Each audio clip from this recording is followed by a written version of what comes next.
date. Links, I think they're all up to date still. Yes, good. Okay. Go sponsor MicroPython if you can. Sure. If you haven't already switched off PayPal, you're probably not sponsoring MicroPython, even if you think you are. That stopped at the end of last month. So if that's you, go change that to just a credit card now. You know the agenda. Barry couldn't make it tonight, but he's agreed to do the videos again. So thank you again, Barry. PyCon AU, so the Python conference in Australia is back on. So that'll be in Adelaide this year. It'll be in August. We'll try and get a few MicroPython talks in. They're still trying to figure out which of the specialist tracks to run this year.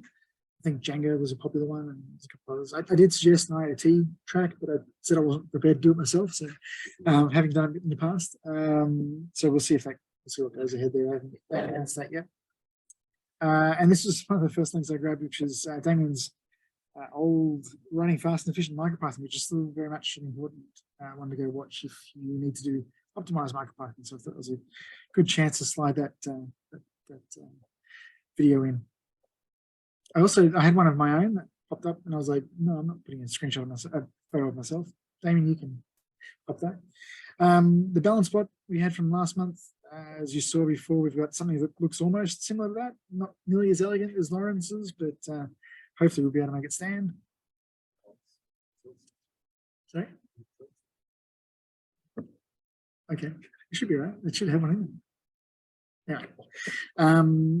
MIP, go use it. This is going to be a recurring theme. I saw it was on Adafruit's newsletter this week, which was great. People are catching on to using it. I had almost no new hardware except for the Raspberry Pi debug probe. I can't see myself here, but I don't know if you can see this. But can you see that? Yep. Oh, okay. Hey, I see myself up there. Hey, cool. Yeah, I can see. Yep. It's a really neat device. It's actually much smaller than you would expect. So for those that weren't here last month, it's a debug probe that was released by the Raspberry Pi Foundation. It's implemented with a Raspberry Pi RP2040, and it's a programming device as well as a serial board. So it's quite small, and it has a couple of those small JSTs that are used for the STEMI QT ports. And the box is absolutely beautiful. It's like Apple-esque in terms of the joy you get when you open it up. The cables are all jammed in there nicely. Obviously haven't used it yet. I've got other programmers that I need for work. But for $20, I think it is straight from iAustralia. Just get one and keep it in your toolbox. You can, so you can get RP2040s. By default, they don't come with the header soldered in, but you can buy variants that do have that, or you can solder it yourself. So that way it's just a really simple plug-in sort of thing, which if you're familiar with the ARM stuff, you've always got like a conversion cable that are never where you need them. So I think it's a really good thing. So yeah, but that's all the hardware I got this month. It's remarkable. There was a lot of hardware news though, because we had Embedded World in Germany, and it's a massive event in the microcontroller space. So STEM had a whole bunch of announcements. The two main ones for us is the H5 was announced. Does it run MicroPython yet, Damien? I'm not sure. I was just making a pull request today for that, and okay. Yeah, cool. ran into some problems, but the support should be there very, very soon. Okay, it's a nice looking little chip. Looks like it'll be their future, sort of in the space that we typically play in. So Cortex M33 sort of device. Looks really powerful. It's got I3C, which is a little bit unique. I'm assuming we don't have that yet in MicroPython, but I3C is the next gen of, it's a follow-up to I2C, which allows much faster throughput. It's also backwards compatible, so you can plug in I2C devices on an I3C bus. It's been a long time coming. We'll see if it actually gets a lot of industry take up or not. Won't be of any use unless we get I3C peripherals. Speaking of peripherals that are on die, this thing's got heaps. There's tons of timers and various buses, SPI, and all the rest of it. And there's also there's a really strong focus on security features for this thing. So guaranteeing that you're deploying firmware that's legitimately from who you say it is, that kind of stuff.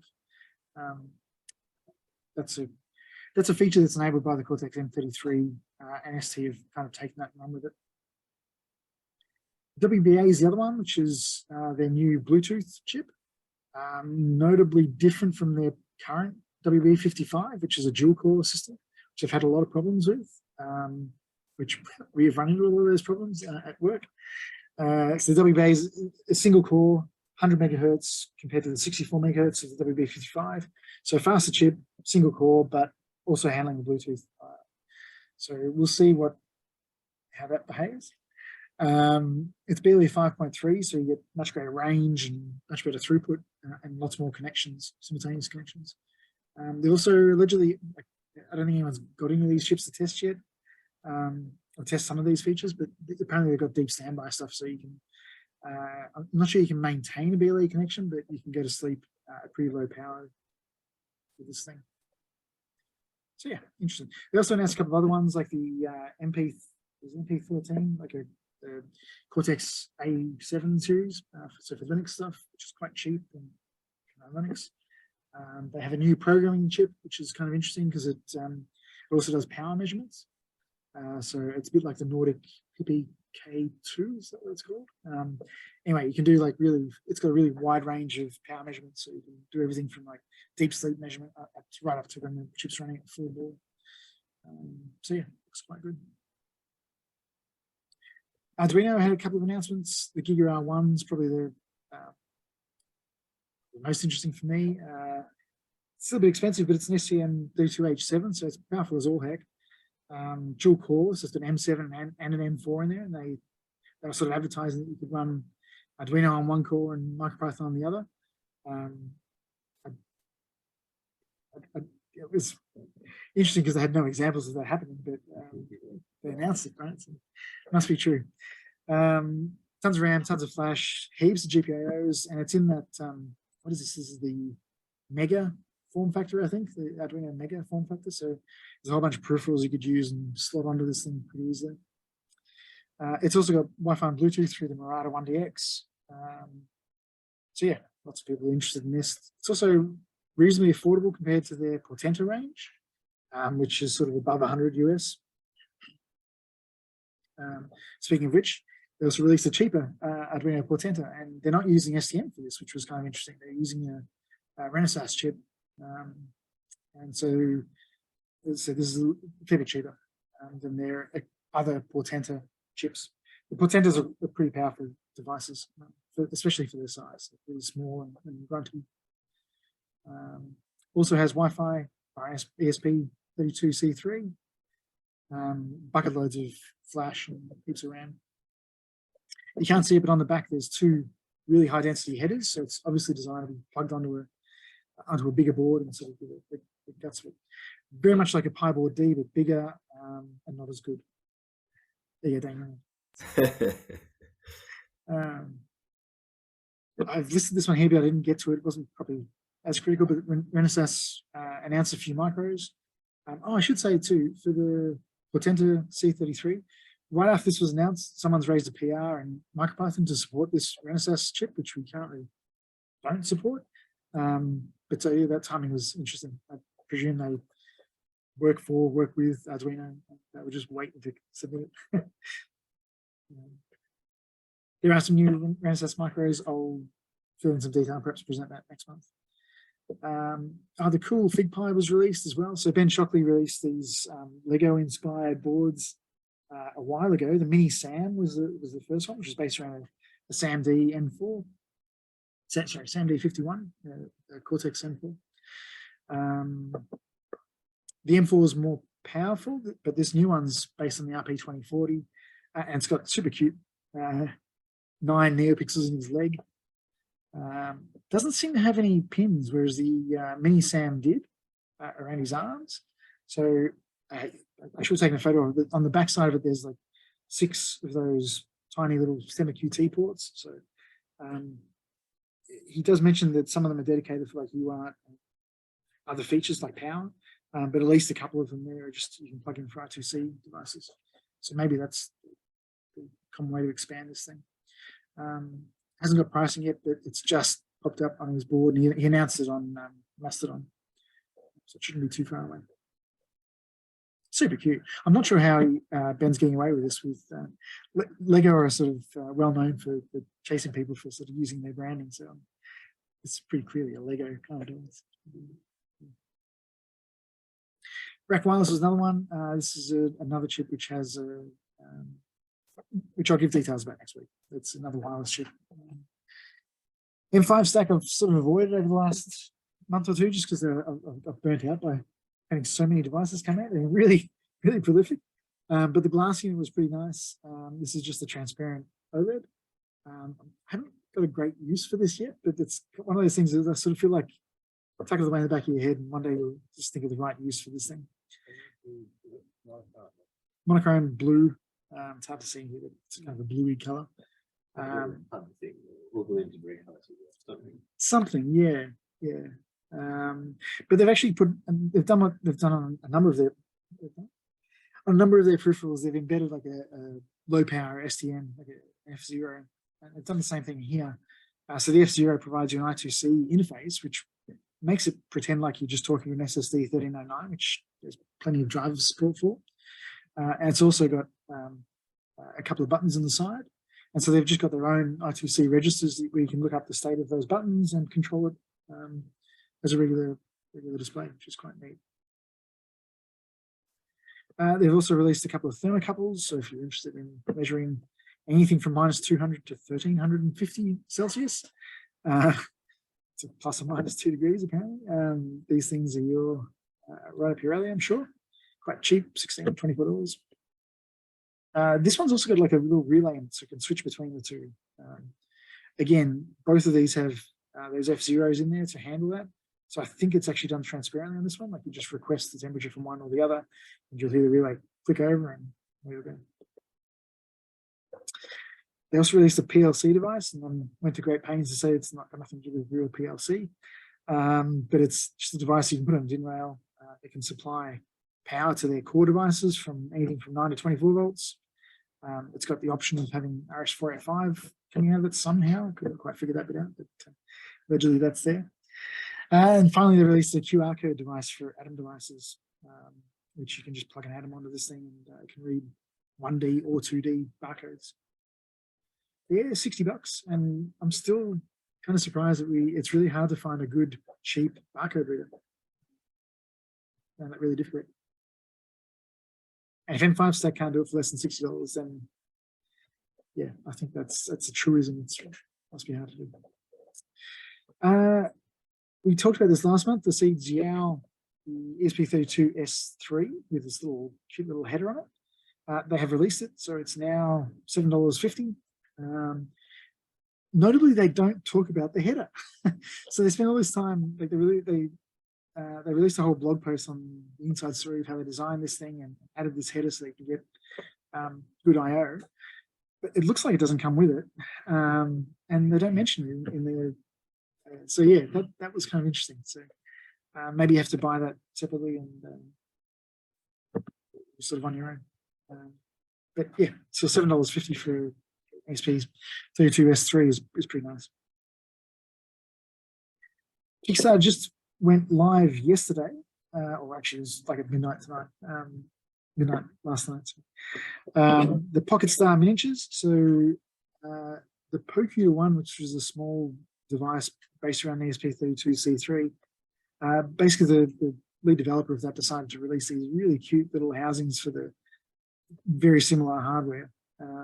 Basically, yeah, a C3 sitting inside one of these things, so you've got Wi-Fi and Bluetooth and a single RISC-V core, and then bolted on a less than 1 inch display, and a bunch of other devices in there, and they're selling them for $50 odd on Kickstarter. So if that tickles your fancy, go check them out. Software news, Damien mentioned everything open. I'll leave it at that. The other thing I wanted to mention was there's been a heap of requests for ESP32 boards. like specify like MicroPython firmware for specific ESP32 boards, and it's really hard to keep up. Like there's so many of them out there. We're looking at this. We're looking at ways we can support this a bit better.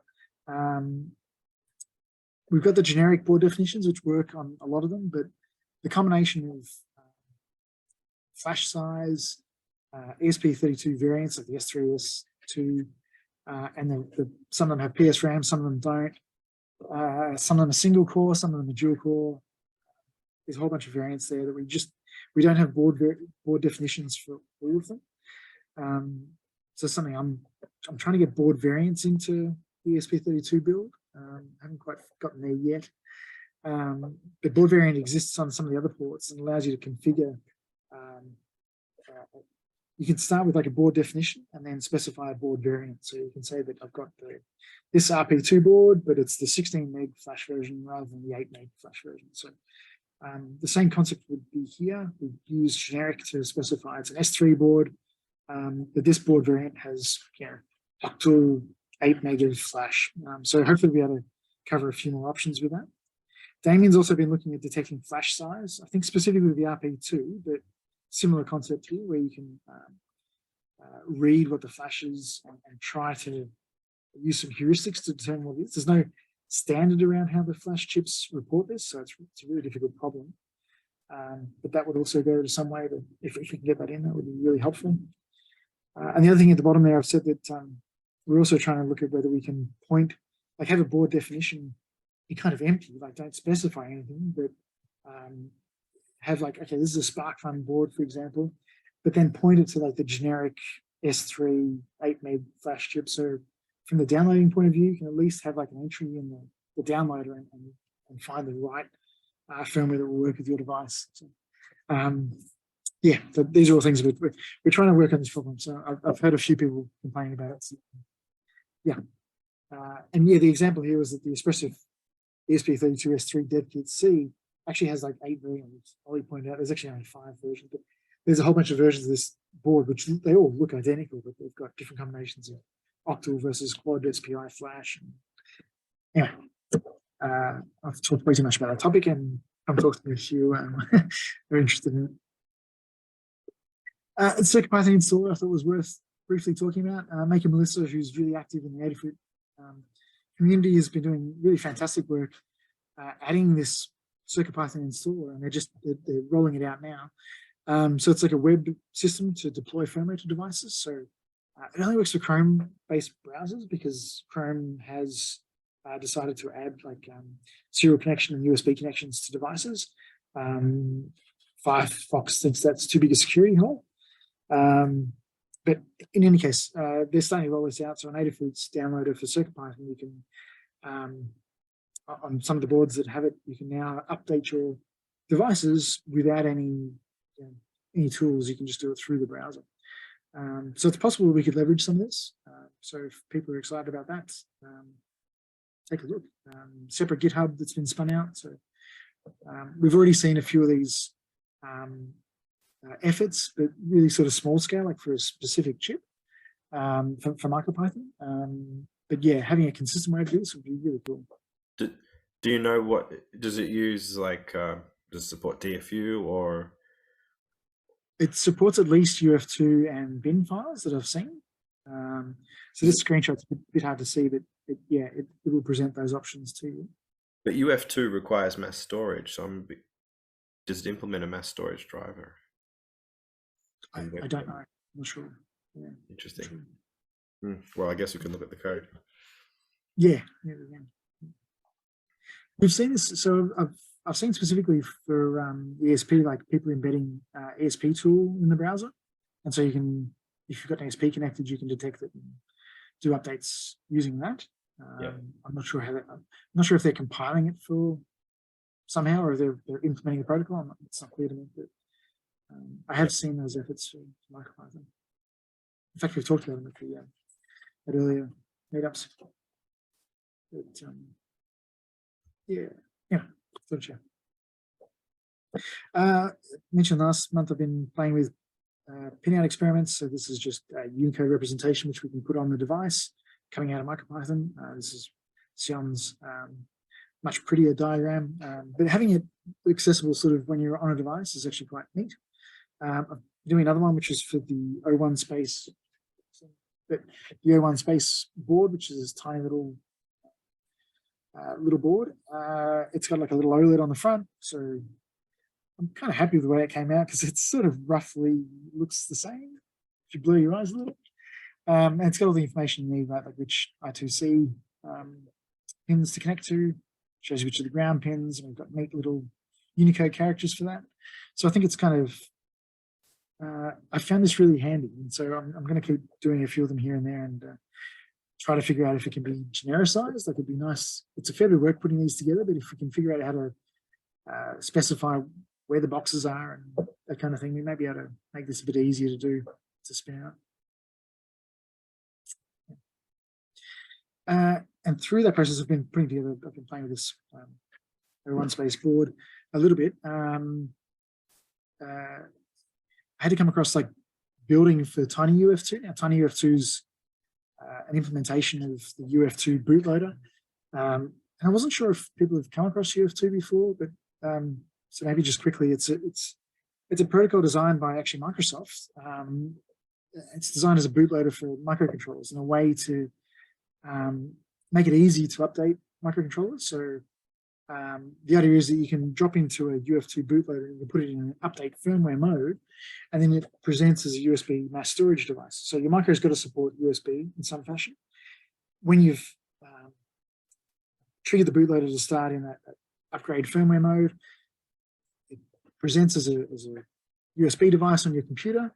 You drag a UF2 file onto that device, and it writes that UF2 file onto the micro, resets, and restarts.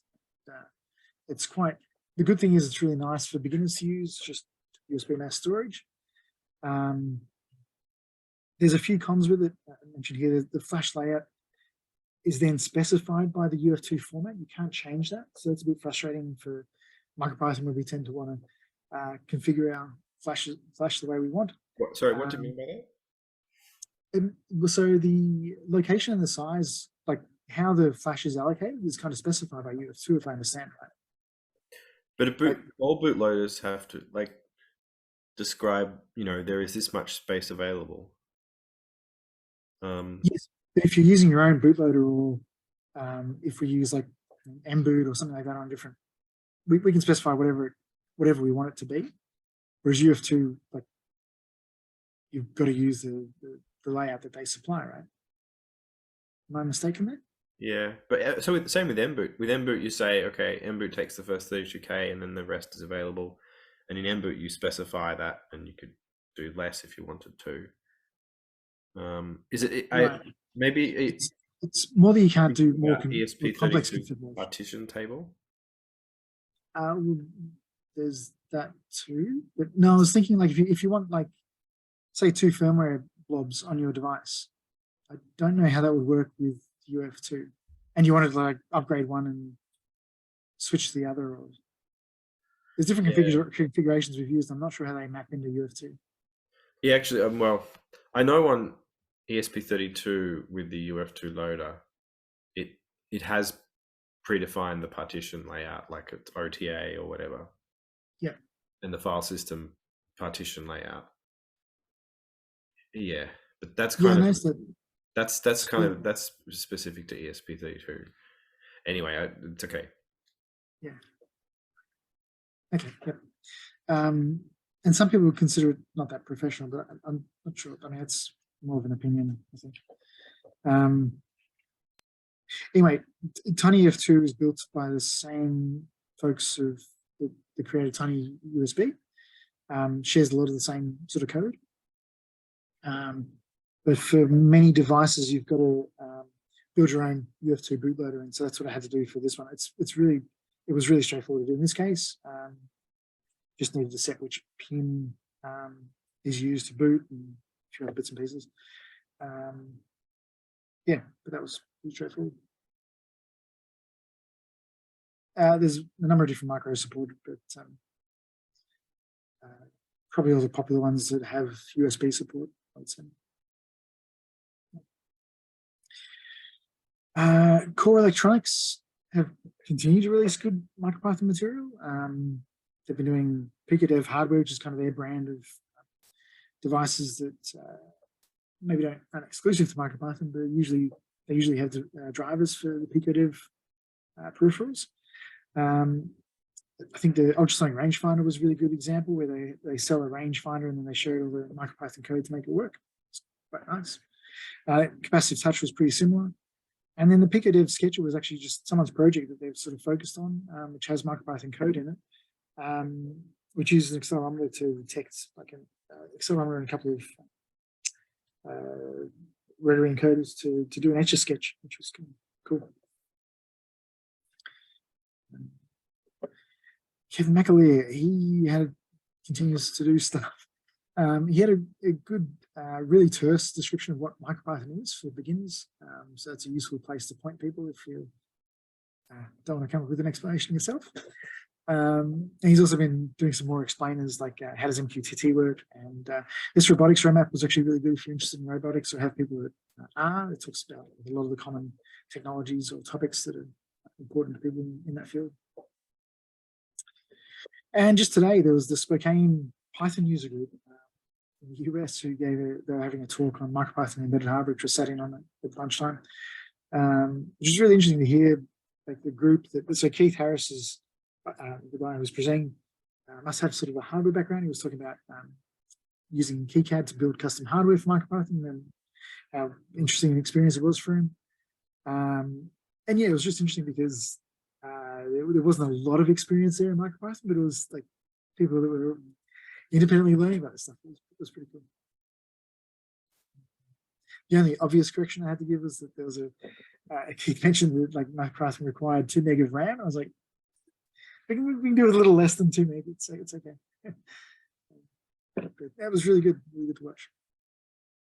And that's it. I didn't have any final thoughts this month. Just that's the slide there. For people playing around, how low can we go on memory for MicroPython at least? Well, so I said the absolute minimum sort of 16K, but you're really compromising a lot when you get down to there. A good working set's kind of 64K.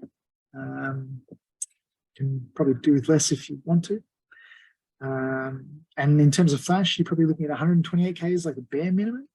Again, you probably have to work a little bit to get into that space. 192, 256K, you're pretty happy. You agree with that, Damien? Or yeah, Wallace? I mean, you can. It really is. Microbit has 8K heap or something in 16K. It really depends on the application, but you definitely, most of the boards we have are less than 2 megabytes for sure. Yeah. Yeah. No, I think Keith had been confused because he'd been using a 2 meg board was the way he described it. He was obviously talking about the flash, I think. I see. Yeah. So yeah. That's it's really easy if you're not playing with this stuff all the time. When we're down at 16K though, it's pretty. I'm not sure if we've ever gotten a REPL and compiler in 16K. Is that still? You mean 16K of flash? Of RAM. Of RAM. No, well, the Microbit has a REPL and a compiler with 16K. How close? I guess it is pretty close to MicroPython. No, it is. Yeah. Yeah, it's not comfortable. 32K. Well, the ESP8266 only has around 30 something K, 36K. It's got Wi-Fi. Yeah. Well, the Wi-Fi uses a lot of the RAM. That's cool. I had a bunch of other projects that perhaps I'll try and summarize those ones next time. Try to think if there's anything here that's super important. Primarily, this is interesting. I'll mention it now. We'll probably cover it next month. The DV stick. It's got 2 RP2040s. It's making use of the PIO of the RP2040 to generate DVI output. So it's intended to plug into a TV and generate a signal for a TV, but also be a gaming device. It's kind of interesting. Depth gauges. I know that some people are interested in that kind of stuff. So capacitive sense to do depth gauges. Could write up on that. I didn't have any hardware news, but the Silicon Labs Mob, who do a lot of microcontrollers, have some really interesting devices that are really small Bluetooth capable devices, and they're designed for the medical space, and they look really ideal to run MicroPython on. So given that I'm in the medical space, these are really interesting to me. MicroPython like capsule that you swallow. Is that what you're suggesting? It's it could be. This is just the picture on was it CNX, but I don't know how representative that is. It might be a ginormous pill, but they are meant to be quite small. So I don't recall how big they are, but yeah, they're slightly bigger than 2x2, which is they're a small chip. And there was a whole bunch of other stuff, but that's enough for today. Right, and so I missed some of the comments there. Stephen received the Pocuda. Andy, they've got a really active Discord. If you're not, well, not really active, but the guy who runs it's really active on it. I can't remember his name. That's going to annoy me. But yeah, I'll send you a Discord link for the Pocuda folks. One of Azure is right. That's probably true, Carlos. I didn't know that. That's neat. Sorry, one advantage of the UF2 for flashing is resilience to operating systems sending file blocks out of order, which happened with macOS 13 recently, which was a big pain in the neck.